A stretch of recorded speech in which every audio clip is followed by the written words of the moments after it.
I'll take the long road, travel through the cosmos, try to find a way to turn the page for you. I'll break the cycle, saving thread the needle. I will find a way to turn the what you see, perceiving like dreaming is a chasm born somewhere between. I'm screaming but no one getting me. Want to do what's right but can't see. Find a way out of this hell. I'll take the long road, travel through the cosmos, try to find a way to turn the page for you. I'll break the cycle, saving thread the needle. I will find a way to turn the what you see, perceiving like dreaming is a chasm born somewhere between. I'm screaming but no one getting me. Want to do what's right but can't see. Find a way out of this hell. I'll take the long road, travel through the cosmos, try to find a way to turn the page for you. I'll break the cycle, saving thread the needle. I will find a way to turn the what you see, perceiving like dreaming is a chasm born somewhere between. I'm screaming but no one getting me. Want to do what's right but can't see. Find a way out of this hell. I'll take the long road, travel through the cosmos, try to find a way to turn the page for you.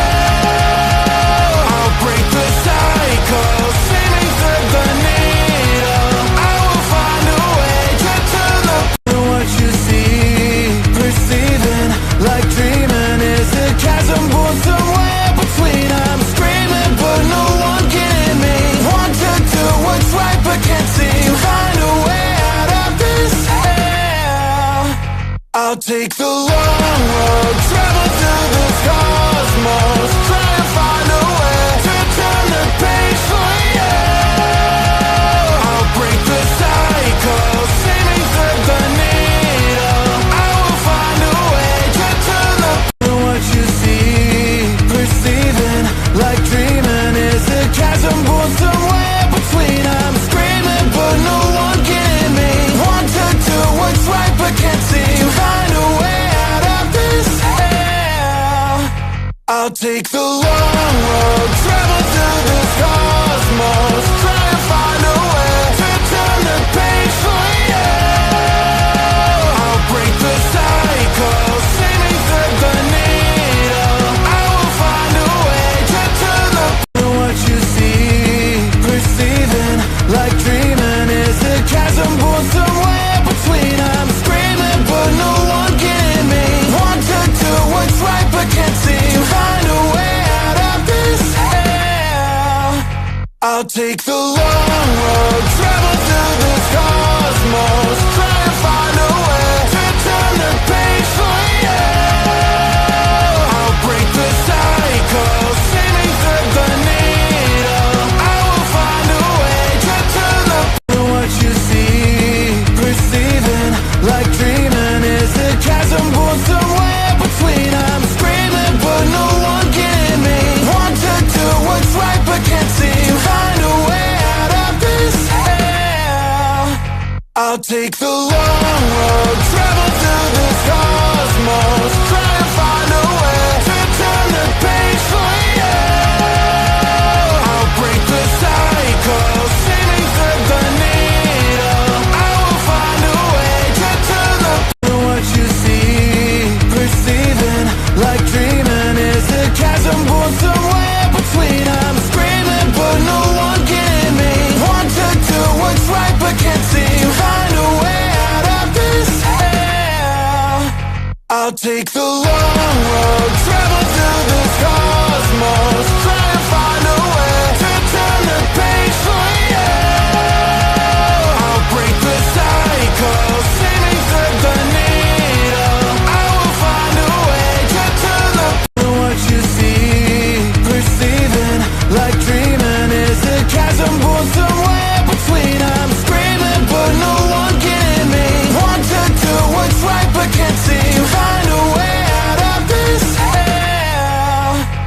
I'll take the long road, travel through this cosmos, try to find a way to turn the page for you. I'll break the cycle, sailing through the needle. I will find a way to turn the what you see, perceiving like dreaming is a chasm born somewhere between. I'm screaming but no one can me. Want to do what's right but can't see. Find a way out of this hell. I'll take the long road, travel through this cosmos, try to find a way to turn the page for you. I'll break the cycle, sailing through the needle. I will find a way to turn the what you see, perceiving like dreaming is a chasm born somewhere between. I'm screaming but no one can me. Want to do what's right but can't see. Find a way out of this hell. I'll take the long road, travel through this cosmos, try to find a way to turn the page for you. I'll break the cycle, sailing through the needle. I will find a way to turn the what you see, perceiving like dreaming is a chasm born somewhere between. I'm screaming but no one can me. Want to do what's right but can't see. Find a way out of this hell. I'll take the long road, travel through this cosmos, try to find a way to turn the page for you. I'll break the cycle, sailing through the needle. I will find a way to turn the what you see, perceiving like dreaming is a chasm born somewhere between. I'm screaming but no one can me. Want to do what's right but can't see. Find a way out of this hell. I'll take the long road, travel through this cosmos, try to find a way to turn the page for you. I'll break the cycle, sailing through the needle. I will find a way to turn the even like dreaming is a chasm born somewhere between. I'm screaming but no one can me. Want to do what's right but can't see. Find a way out of this hell. I'll take the long road, travel through this cosmos, try to find a way to turn the page for you. I'll break the cycle, sailing through the needle. I will find a way to turn the what you see, perceiving like dreaming is a chasm born somewhere between. I'm screaming but no one can me. Want to do what's right but can't see. Find a way out of this hell. I'll take the long road, travel through this cosmos, try to find a way to turn the page for you.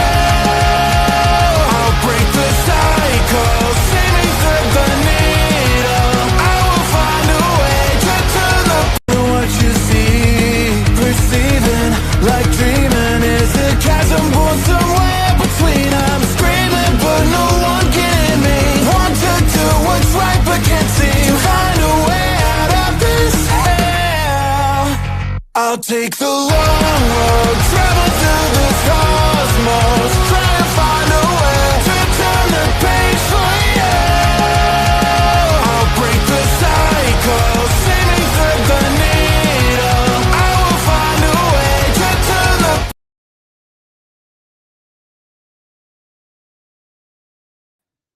There we go. There we go. Welcome to Unplugged Unfiltered. I am Brian Clements alongside Bob Clements. And tonight, $11 billion bankruptcy that same year. Like, what if your business looks super healthy on paper, right? Everything's going well, $11 billion worth of revenue. But in the end, the next day, you're bankrupt. And that's what we're going to talk about tonight is you can feel safe in the papers, right? Yes. But papers don't mean everything. And this company, the one that multiple companies we're going to be talking about, but one in specific, did $11 billion in revenue the year it went bankrupt. What could go wrong with that? Yeah. And how does a business with $11 billion worth of revenue go bankrupt the same year? And the business that we're talking about, as far as doing $11 billion in revenue and then going bankrupt that same year, that is Toys R Us. Yeah. You know, Toys R Us, I mean, it was everywhere. I mean, I can remember going to Toys R Us. That was like a special treat for everybody. Absolutely. When we were kids, like going to Toys R Us was the thing. And the year that they filed bankruptcy, they did $11 billion worth of revenue. That's just fucking crazy to me. Well, again, it's not about the money. I mean, there's a million things. The challenge that you have is, number one, Toys R Us had not understood how the business model was changing. Yeah, absolutely. Okay, so they have all these stores, they have all these locations, they've been doing it forever, and it's kind of like we talked about with Blockbuster last week. Yeah, right. In their mind, okay, I don't know how many stores that Toys R Us had. Shit ton. But in their mind, they're going like, yeah, we're invincible. You know, nobody's going to touch us or whatever. And then they get this in their head, and they're not looking at what's actually happening in the marketplace, because they've got many times the same people. I mean, that was Blockbuster's problems. I mean, Blockbuster had the same people, the old people, and this is how we got here. And this is what we're doing, and we're not going to change anything.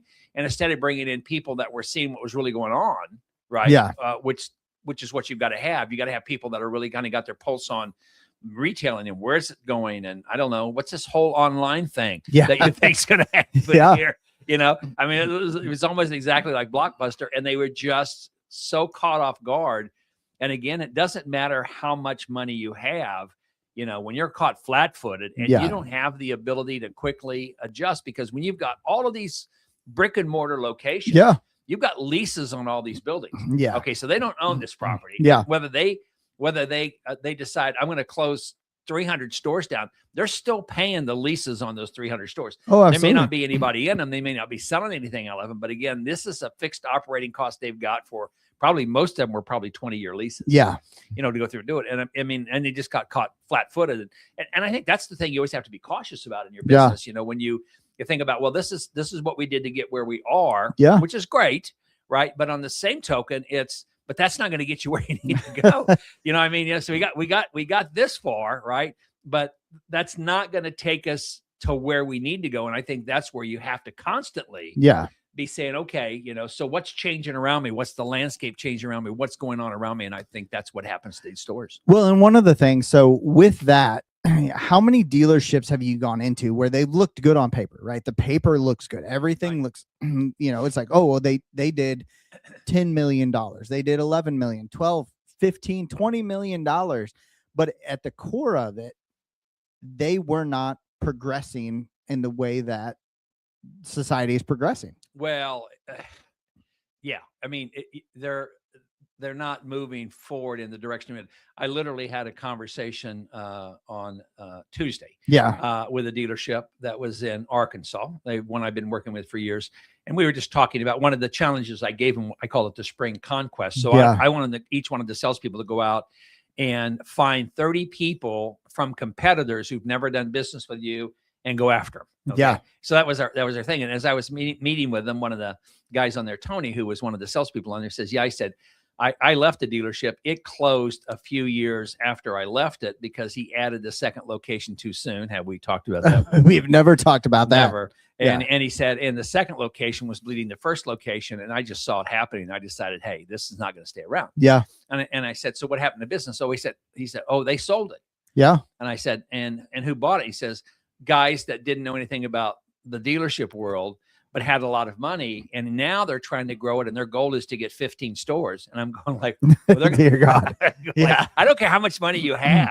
Okay? Yeah, it doesn't make any difference how much money you have. If you don't get it, you don't get it, and there's not $11 billion apparently couldn't save. Yeah, it, absolutely. And I think that's the thing that you see is that you're missing the point. Yeah. Okay. It's not more locations. Number one, it's to be a destination. That's what I tell all my dealers. If you're going to be in business, You don't have to have lots of locations. Be a destination. I don't know how many Disney Worlds are there. Yeah, They have like one in every state. Yeah, pretty much at this point. They have one on every continent. I know. Well, I would say multiple on every continent, but that's a little different. As far as I know, they got one in Florida and one in California. Yeah, and then Tokyo, and you got one in Saudi. Yeah, I mean, But again, it's a little different audience. Okay, absolutely. But again, if Disney said, you know what we're going to do, we're going to put a theme park in every state. Oh yeah, that's what we need, and they would no longer be Disney. They'll just collapse. Yeah, right. So we're going to put those other small theme parks out of business, and we're bringing Minnie and Mickey into every state in the United States because we want to dominate the entertainment market for kids. And I would go, then you would fail. There's no amount of money that's going to make it work. So again, rather than being a destination, right? Yeah. And it's kind of like with Toys R Us, be in your major cities, right? But the other thing they have again is they just didn't read the room. I mean, everything was changing around them, like we talked about Blockbuster last week. They didn't read the room. They believed in their mind that every child that comes into the store wants to have an experience. And what they failed to realize is that it's not the child who's buying the toy. Yeah. It's the parents who are going online and going like, I don't want to go into that stupid store. Absolutely. I'm just going to go online and do it. And then they didn't have the online set up, and the other competitors did have the online. Again, it's just like Netflix, right? Yeah. Nobody's ever going to want to watch a movie on a computer screen. Yeah. Well, they'll eventually have computer screens will be, I don't know, like 72 inches. Like this? Yeah. And you can watch anything on it. Well, right? and it's crazy though, because I think that again, and to your point, Toys R Us was a destination for kids. Exactly. I mean, you could go in there, you could get Legos, you could get video games, you could do all of this, but then you get all of these retailers who can do everything in a smaller fashion. Like now you have GameStop, right? Exactly. If I want to go get a game, I'm not going to a big box store. I'm going to GameStop. They focus on games. Right. Their margins are focused fully on games, and that's all they do. And they really narrow down, hey, this is where we have to be good. Not everyone can be a Walmart. Not everyone can sell everything to everybody. And Walmart has that ability. They do, but I would say Walmart is not different than some of the others. I mean, Walmart, trust me, is a multi-billion. People say, well, Walmart will never go away. Well, they used to say that about General Motors. Yeah, right? Yeah. So I tell people, everything has the potential, regardless how big it is, to go away. Right. Walmart read the room a little bit, and now they have, kind of Walmart, kind of like an Amazon-ish kind of thing. Well, yeah. And I mean, that's what Walmart has done is they've copied Amazon. They have. Right. They've got same day deliveries. Right. They've got all of this stuff that, I forget what it's called, Walmart Plus or something you can subscribe to and get better deals and all that. Yeah. I mean, but Walmart didn't go, oh, well, Amazon's not going to put us out of business. No. They're never. Walmart was going, Amazon is going to put us out of business. Absolutely. But again, they were at least smart enough. You got to give them credit. They were smart enough to do it and get there. But again, they're going to have the same problem at some point. There's going to be more and more people that have things shipped into their homes. Yeah. I have nothing against Walmart, but I don't want to go to Walmart and walk around in a mega store looking for a thing. Yeah. Some people do. Absolutely. But it's not me. I want to go someplace where I know what I want. I know where it's at. It's kind of like you saying with GameStop. Yeah. I'm going to go to a place that can give me what I want and what I'm looking for and do it quickly. And I don't want to stand in a freaking line but behind 87 other people who are not dressed appropriately. Kind of like, holy crap, did you realize you're in public right now? Yeah. I wouldn't wear that around the house. Yeah. And you're out here in public, and I love your slippers, okay, that you have on your feet there. But then to stand in line and have to wait for people to go through freaking self-checkout. Yeah. Okay. All right. So if I go into a more of a specialty store or whatever like that, they're going to actually check me out. Well, and that's something that I think that Walmart, if they don't get it figured out, and they're not asking for my opinion, I can tell you that no one from Walmart has asked for my opinion. I can tell you right now, they don't care. Yeah, they don't give a shit. No, but it's one of those, there's 32 freaking registers, right? One's open, the rest are self-checkout. And you're stuck in a line for 4 hours trying to check out on 12 things. Now, I will say one thing that Walmart has done well, especially for where I live, right? I live in a very rural area. Walmart is very convenient for us because it's the closest store, that has a big store, a big store for us. But the one thing that they've done right is I can go onto their app and I can put in my whole list, right? And it tells me exactly where everything's at on the aisles.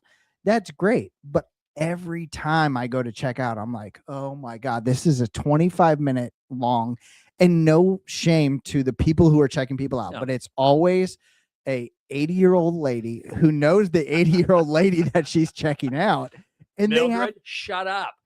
Get out of line. They have a 17-hour long conversation. It's like, Jesus. You guys, people are going to be in hospice before I get. you know how many conversations I have in the checkout line on Amazon? None. I don't want to have a conversation. But the problem with Amazon, still to this day, where I live, is we don't have same day. We don't have next day. So I think Walmart is adapting, but they still have a very niche market, right? They do. I mean, they're everywhere, right? And they can provide stuff like, oh, I need milk. Okay, it's a 20-minute drive to Walmart. Right. I can go get milk. I could go get it from Dollar General because Dollar General is a 5-minute drive from everywhere. And as soon as they have cows right out the back. As soon as they populate Mars, there'll be a Dollar General. That'll be the first commercial building. What's that sign that says on the highway, last Dollar General for 5 miles? Yeah, exactly. Yeah. Last gas station, 130 miles. Last Dollar General, 3 miles. 3 miles for the next 3 months. But you have to give Dollar General credit. I mean, these guys are masters. They understand the really small communities. And absolutely. Like and you have that Dollar General store here that it's a little different than other smaller communities. Yours has got more groceries. And stuff. They're brilliant in how they absolutely. They do it, and from that perspective. But anyway, it's the challenge that everybody gets into is, like I say, you say, well, guys, this is how I started and this is how I got it going. And I would say again, what you did to start it probably won't get you to the end. Yeah. Right. And I think, again, this is where, you've always got to be, and we've talked about this so many times, Brian, but this is where you got to get other entrepreneurs and saying, hey, I'm doing this, what did you see when you were doing it? What kind of changes did you have to make, and just getting people to understand. And again, we talk about Cass and Mike, but getting to understand that pivoting is probably 80% of the things you have to do all the time in business. Constantly be looking, what's my next pivot? Where do I need to go next? And just don't get locked into, this. I'm going to keep doing what I did to get where I'm at. And, it's just changed, Well, and that's something, I mean, even our company, Triton, right? We're pre-revenue, we're pre-full product, right? On Triton. And we are pivoting constantly, but we're also innovating constantly. I mean, I'm working with Davita at Elo on specific AI agents for Triton, right? We are not in a point where it's like, we're constantly going to innovate. We're constantly going to change.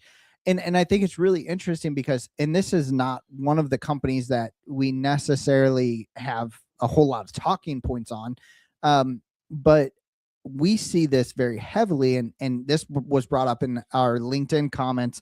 Had a great conversation on LinkedIn about this, was BlackBerry, because BlackBerry, I mean, they controlled the market for what at that time was smartphones, but they did not want to pivot. They did not want to innovate away from actual keyboards. Right.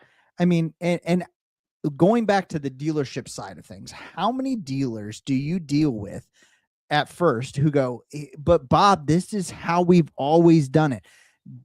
Customers always, they love the stinky, dirty concrete floor that has all the cobwebs in the ceiling. Like, how many dealers do you deal with? Rustic, Brian. It's rustic. It's rustic. Yeah. Now, I don't do, the thing that we have and we're really blessed with, because the bulk of the dealers we work with want to improve. Yeah. I mean, we're not cheap to work with. Yeah. Okay. So the people that we do work with are working with us because their goal is to kind of be on that front edge. And that's one of the things that we try to do all the time. I mean, my job as a consultant in the industry that we're in, excuse me, is to look at where everything is going and say, okay, but what's the pivot on that? Yeah. I always tell my team, I said, what we always have to do is have to be about 5 degrees off of center. Here's where everything's going. There's got to be another way to look at it. Here's where everything's going. There's got to be a little different take we can take on this, because that's always my goal. And I'm a little bit of a contrarian. Yeah. So if everybody else is going left, I probably go, well, there's a cliff. And they probably have an idiot that they're following. I'm going to go see what's going on to the right. Yeah. If everybody's going backwards, then I'm going to maybe drive forward. And I think that's a part of it where, you don't follow the crowd. But I think, again, part of what you have to do as an entrepreneur is to constantly be challenging yourself. And I talk to my team about that all the time. Everybody else is doing what we're doing now. So what are we going to do that's different? Yeah. Like, well, what we're doing now is really working. It's really working now, but everybody else is doing it too. Yeah. Our people come to us because they're not wanting to be like everybody else. Yeah. They're wanting to say, how do we put our dealership in a different light? How do we go in a different direction? I mean, I've been working with our dealers, for almost a year now with AI. Yeah. And I talked to a dealer today that I'm doing a project with another company. They wanted me to reach out and talk to some of their customers to see how they're doing. And as I was talking to him, I said, Scott, I asked him the questions I need to ask him. I said, how are you guys doing with AI? And he said, well, quite frankly, he said, we're not really doing anything with it. We don't really see that it's going to have a big impact in dealerships. And I went, well, Scott, okay. Have you not? I said, well, I played a little bit with like Gemini and Copilot. And I go, well, you got to get into the real ones. Yeah, well, I talked. I don't know if it's full. It is pretty good. It's tough. I did talk to him because he asked me about software. And I said, well, the one that you're using, Marconi, came up with a programming for that. He made the radio, then he did that software. And you'll know which one it is anyway. But my point to him is like, look, I said, you gotta get out and start using some of this stuff. And he says, well, I don't really know how to use it. And I said, well, I'm going to send you, I know we don't consult with you, but you gave me time to talk to you. I said, but I'm going to send you a couple of really great new prompts I built. You can use them either in Claude. And by the way, I'm loving Claude. Claude. I think Anthropic's got like the hottest AI out there. So I love chat too, but they're different. They're so different. And I'm leaning a lot more into Claude. Yeah. Well, and I don't want to cut you off by any means, but if you're not using AI, Claude right now has a massive deal going on. And we have no affiliation with Claude. I'm paying them $20 a month. Yeah. Yeah. So we're paying to promote Claude because I pay Claude more than $20 a month. But you use it more than I do. But with that, like they have, if you go on get Claude for free, they have specific windows now where you get 2 times the usage, 2 times the speed.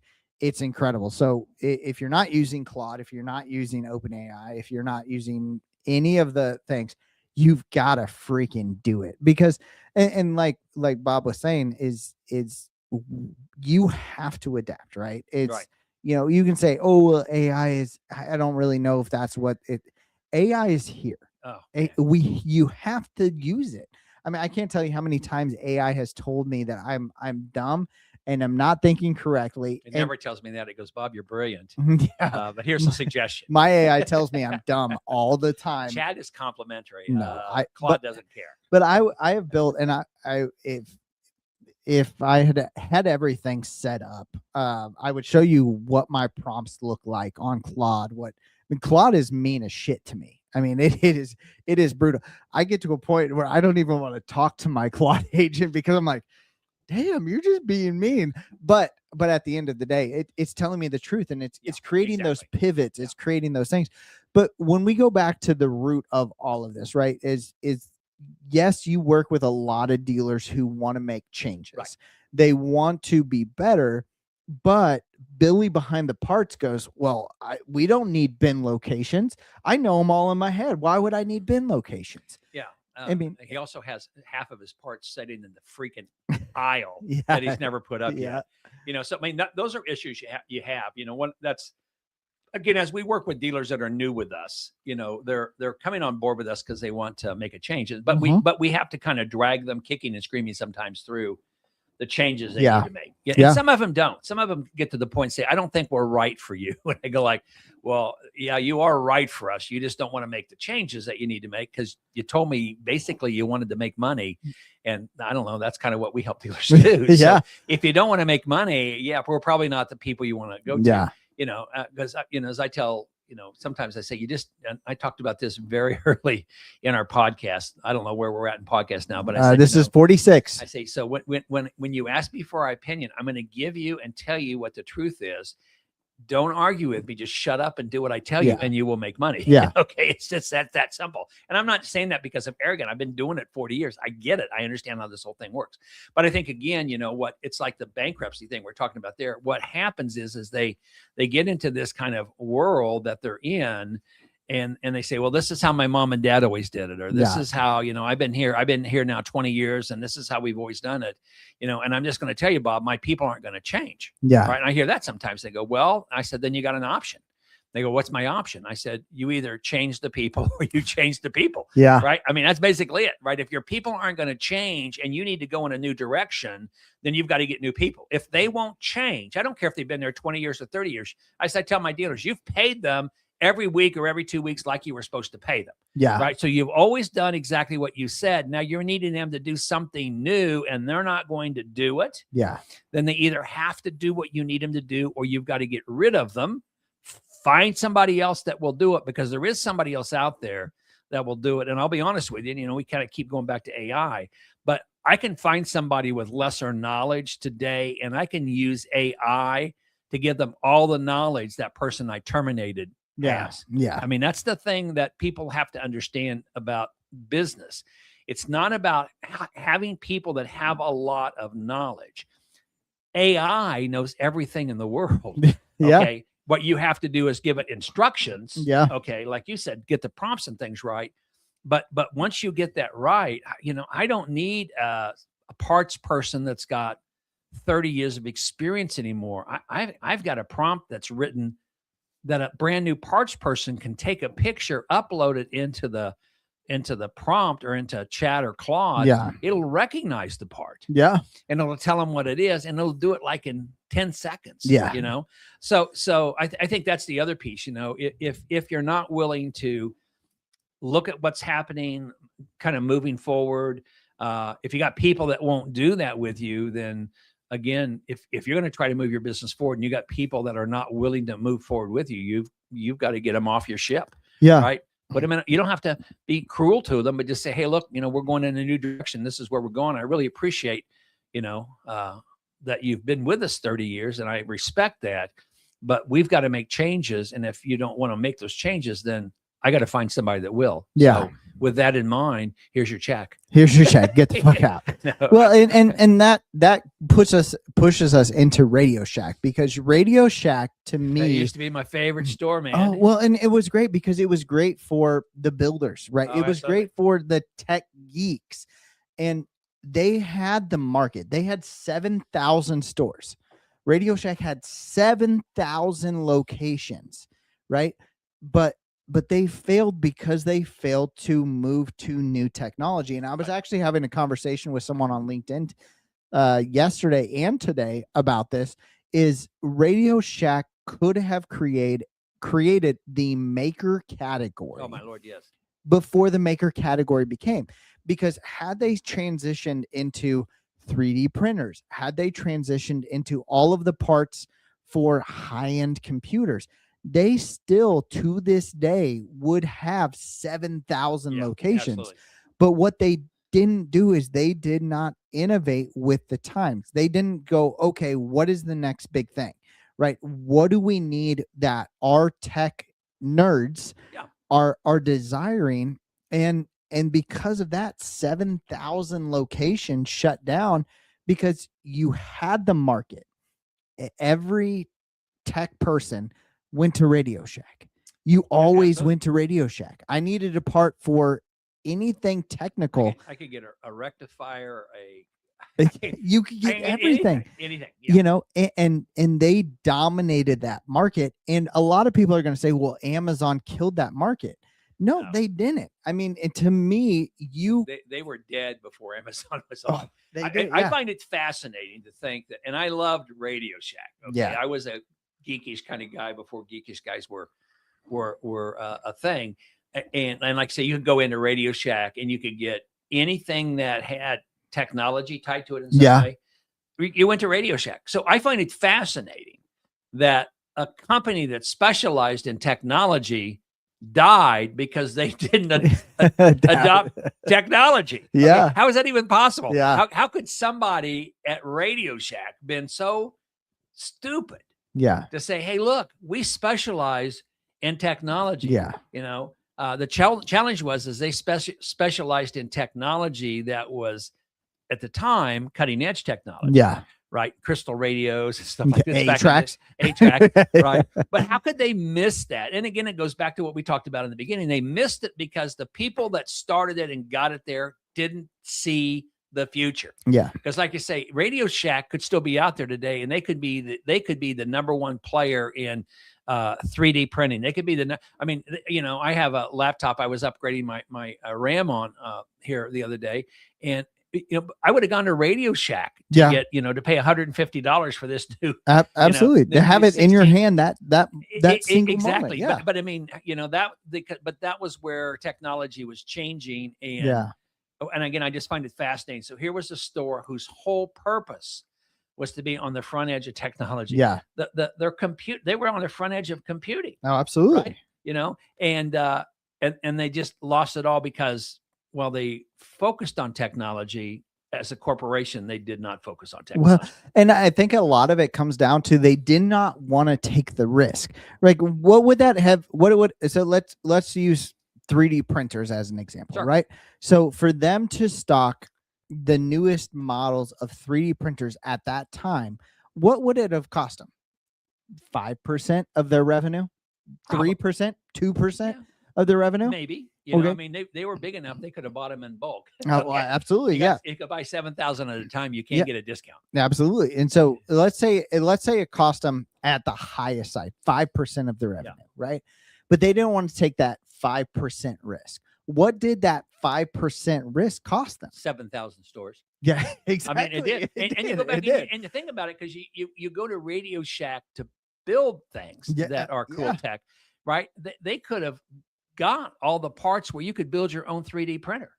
Yeah, absolutely. Right? And as you have print heads and stuff and all of the materials and stuff, they could have sold all of that stuff. I mean, it's just crazy that they just didn't see it. And I scratch my head and go like, how in the name of the Lord, when you are a technology company that sells, how could you have missed this? Yeah. And again, and they are no more. Yeah. They're not, I mean, and again, one of the things that we talk to when it comes to the entrepreneurial side of things is you have to be willing to take risk. Absolutely. You have to be willing to pivot.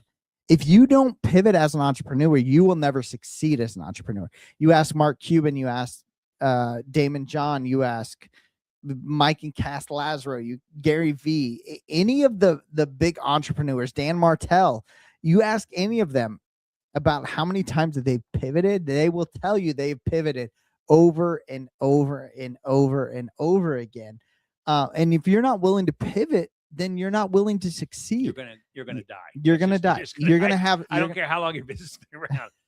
You're going to be on our screen in about 5 years. Yeah. And a $1 billion business that failed because they didn't pivot either. So. When it's like BlackBerry, I'll be honest. I mean, come back to BlackBerry because I loved BlackBerry back in the day. It was awesome. I loved having that keyboard. I loved having that.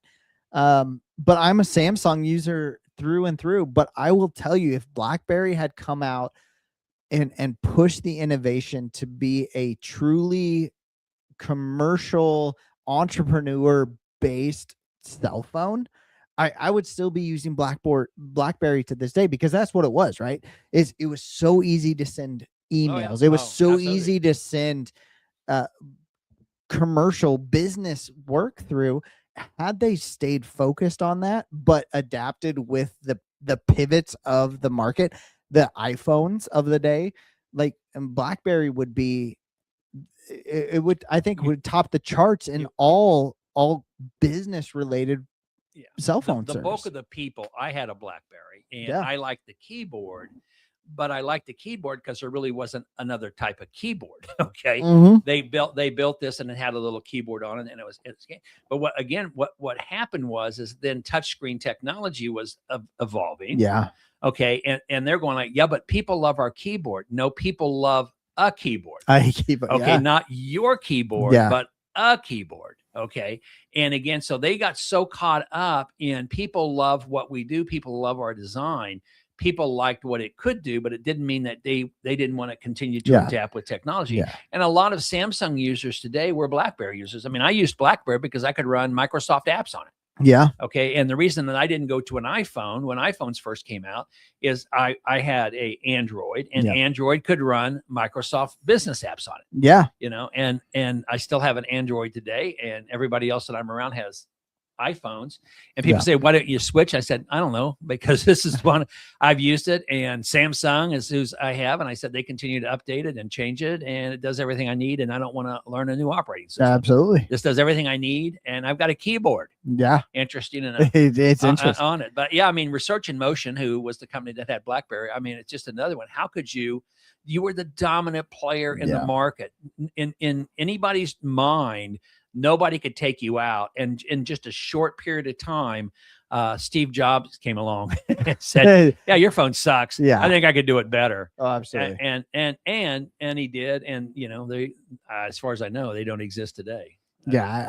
I haven't heard of any BlackBerry products coming into existence. And I do think that they tried to then, once it was too late to adapt, but then at that point, everybody's moved to somebody else, and you're not going to get it back. Yeah. Well, and that goes back to the principle of this is you take your revenue, whether it's Toys R Us, whether it's Radio Shack, whether it's FTX, whether it's BlackBerry, right? They take their revenue and build on the product that works. They are not putting anything into what does innovation look like. Exactly. Right. You have to take some of your revenue. If you want to be successful, take some of your revenue and put it into innovation, because we live in a world right now. I mean, how fast is AI develop? It is. I don't know. I mean, it's evolving quicker it's than. Got to be doubling every 6 months, if not less. Yeah. I mean, it's insane how quick. And so if you are not taking some of your profits and investing that into innovation, you are going to get left behind. I mean, we were just talking about this over dinner. There was a product that was, we were talking about. I thought it was going to be a very successful product. Someone else ended up doing it, made a shit ton of money, probably putting in 10 hours of work, because it's one of those, that innovation. Exactly. It amplifies so quickly when you start playing with AI. And it's crazy. And that's the thing. AI can accelerate things so fast. Absolutely. So, again, so you gotta embrace it and do it. But again, I think, it's a lot of money is not going to keep your business alive. Yeah. And I mean, if I had $11 billion, I can't survive. Not if you have 7,000 stores all losing money. Right? Yeah. No, if you have 7,000 stores all losing money, you'll go through $11 billion pretty quick. Yeah. Yeah. So it's all about proportionality. But I go back again, you think about, so how much should I invest in innovation? How much should I invest? I would tell people again, take 5% of your gross profit, right, every year, and take that 5%, just like you would for marketing. Take that 5% and use it to try something new, right? To say, I'm going to fund this, and if it's $20,000, I don't care what it is, but say, I'm going to try this, and I'm going to put $20,000 toward this. I've thought it out. I want to do it, and then test it. You and I talked about how easy is it to test things. It is. It's ridiculously easy. So anyway, I mean, I think you have to, just like you have to set aside marketing. We recommend businesses set aside 3% of their gross revenue for marketing. Yeah.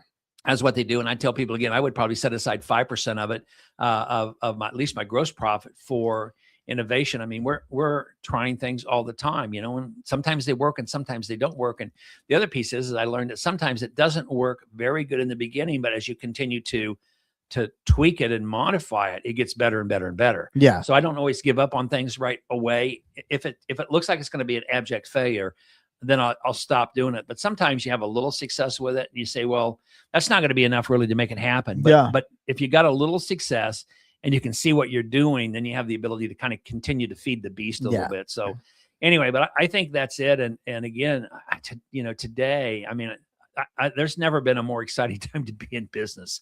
I say, I'm, 71. I wish I was 50 and at 50 years old, right with what's going on here now, because I cannot imagine in the next 5 to 10 years, it is going to be a totally different world, and not in a bad way. I mean, like I say, I just think it's going to be different, and it's going to be different for the people that have leaned into making those adjustments, leaned into leveraging technology to do it with, and as I told the dealership today, a lady down in Gulfport area, she's now avid user of chat. Yeah.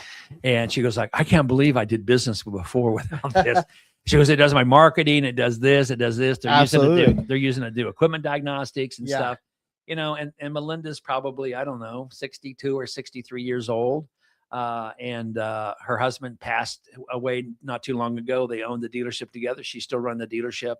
And I think she's more excited than ever about the future of their dealership, because she just sees how using technology and doing the things you can do it out there, it's just making her life easier. Absolutely. Well, and again, technology, as long as you're willing to pivot, as long as you're willing to make those changes, technology will make your life easier. And I pulled out my phone, and I apologize because I don't want to be, someone who is pulling out their phone during a podcast. Are you looking up Blackberries? Yeah, I am. I'm trying to actually find something where I can buy a BlackBerry, but what I wanted to do is, we're talking about pivots, and we're talking about making changes. We're talking about being innovative. And the thing that comes to my mind the most on that is this, and you can't see it, but it is the second annual National Shovel Day live stream. It's Cass and Mike. It's their second reunion of launching Shoveling Shit, their book. If you guys want to understand, if you guys want to learn about pivoting, about making adjustments, there are, and I will tell you, there are no better people than Cass and Mike to tell you that. It is April 14th, 11 o'clock Central Standard Time is when it starts. If you are interested in learning how to make pivots, how to structure a business, I mean, Cass and Mike, they built a decent business. I mean, they sold it for, I don't know, $745 million. Nice profit. They did okay. But if you're interested in learning more in-depth details, they have the Founders Farm, they have the book, they have the book Shoveling Shit. You've got to join into National Shovel Day, which is April 14th. Again, it's going to be at 11 o'clock a.m. Follow Cass and Mike Lazaro on Instagram, Facebook, TikTok, and LinkedIn, all of them. You are going to gain so much stuff. And they have an incredible lineup of special guests on there. So with that, we've beat the shit out of pivoting, out of, you got to innovate. Money will not keep money you doesn't fix successful. Shit. It will doesn't. not. More of it doesn't help. It doesn't. It doesn't always If help. your ideas are bad, it doesn't matter. I will say that money helps in startup, right? Oh, because absolutely. you can as long as you're testing the market, money helps. But once you get into a market and you feel secure in that market, and you're not testing innovations, you're not testing new ideas, you're not trying to push the mold, money is just a number that can get drained very quickly. Yeah. So, and you can have $11 billion and still go bankrupt. Absolutely. So with that, on that positive note, you're going to go bankrupt with $11 billion. We are going to end this. I can go bankrupt with $1 billion. I wouldn't need 11. If I had $1 billion, there would be no bankruptcy. It would be called retirement. And you guys would never see me again, because I'd be on a private island, living my dreams, drinking Mai Tais. So with that, I appreciate you guys. You guys are incredible. We've got some incredible guests that we're working on right now. One of them, if you haven't checked him out, his name is Brian Lay, or goes by B Lay. He's an incredible artist, musician. Check him out on YouTube. He does a lot of stuff with Falling in Reverse with Ronnie Radke. Huge fan of his, but definitely check him out. Other than that, we have, again, some incredible guests that we've got lined up. But I want to thank everybody here. You guys are awesome. If there's something that you want to see, feel free to reach out to us at info@unpluggedunfiltered.com. You can send us a message, of course, on YouTube, Instagram, TikTok, Facebook, LinkedIn, Twitch, all of our streaming platforms. But with that, thank you guys so much. We appreciate all of you. Don't be afraid to pivot. Exactly. Don't be afraid to innovate. And if you have $11 billion and you feel like you're going to go bankrupt, call Bob and I. We can help you. We will make sure that you at least end up with a Ferrari, because with WeWork from last week, we know that you can at least end up with a Ferrari. So awesome. With that, good night, everybody. We will catch you next week here on Unplugged Unfiltered. Never disappoint, so we have coincidentally stumbled on a legendary. Wait until they see us now, waiting for the opportune time to show them this new power of mine. When words is where we landed, we're 2 rows are next to be commended. We're taking down all of those who oppose. Greasy Grove will soon be upon us. Katie Hike, we're sitting on the battle bus. We're closing in and we'll soon claim victory.